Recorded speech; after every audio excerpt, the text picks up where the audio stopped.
It all began with a question, a quiet thing, a quest for knowledge, inspiring me. Too many helplessly idly wait for the heavenly, but I'll accept no suppression of my empathy. I'm here to change the world. Are you ready to address some bullshit? Well, alright. Today's derp of the day goes to Knight Verslan. He says, in quotes, "There are no historical proofs whatsoever of the existence of Jesus," end quote. I probably said that somewhere, and now I'm getting ready to back it up with some actual sources, because he didn't provide any. He says, "False. We have numerous written testimony from multiple witnesses. There is more evidence than Jesus existed than Alexander the Great."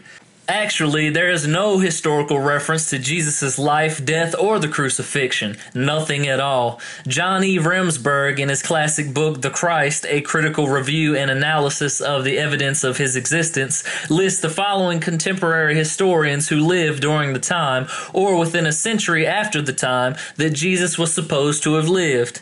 Yeah, I'm not even going to attempt to pronounce any of these. My pronunciation is already bad with my southern accent and dialect, okay? If you'd like, you can pause this video here and check out these writers for yourself. Anyway, I'm going to keep on going.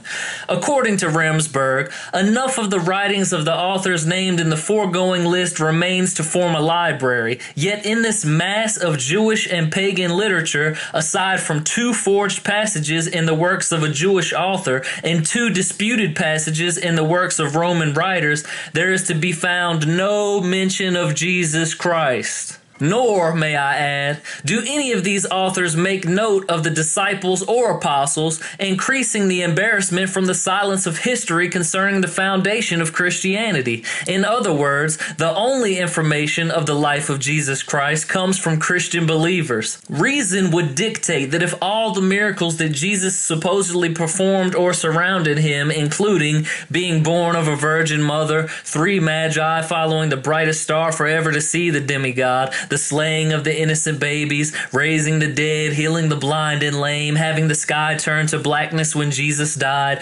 earthquakes in the region, the zombie saints coming out of their graves, going to Jerusalem in the resurrection, that at least one of these world headline news events would have at least a small mention by at least one of the foregoing historians and writers. But nope, they are totally silent. This argument is the same regurgitated drivel over and over again. As far as having more documents that mention Jesus, yes, that's true, but only if you count biblical texts.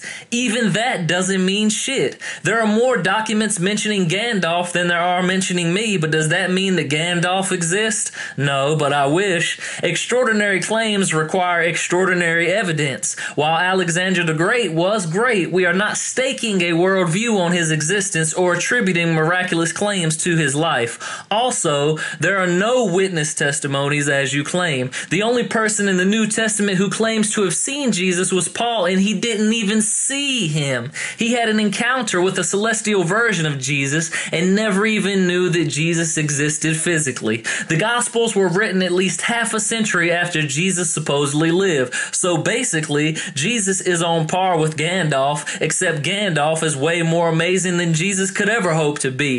Do you see any fucking Balrogs around? Yeah, me neither, motherfucker. Gandalf, bitches! Thank you guys for joining me for the derp of the day, and thanks for watching. I would like to give a special shout out to all my supporters over at patreon.com/reason. If you have a burning question that you'd like me to do a video on, you can send a donation to aulusttheatheist@gmail.com. I hope that you all have a great day, and may reason forever outweigh religious stupidity. Peace.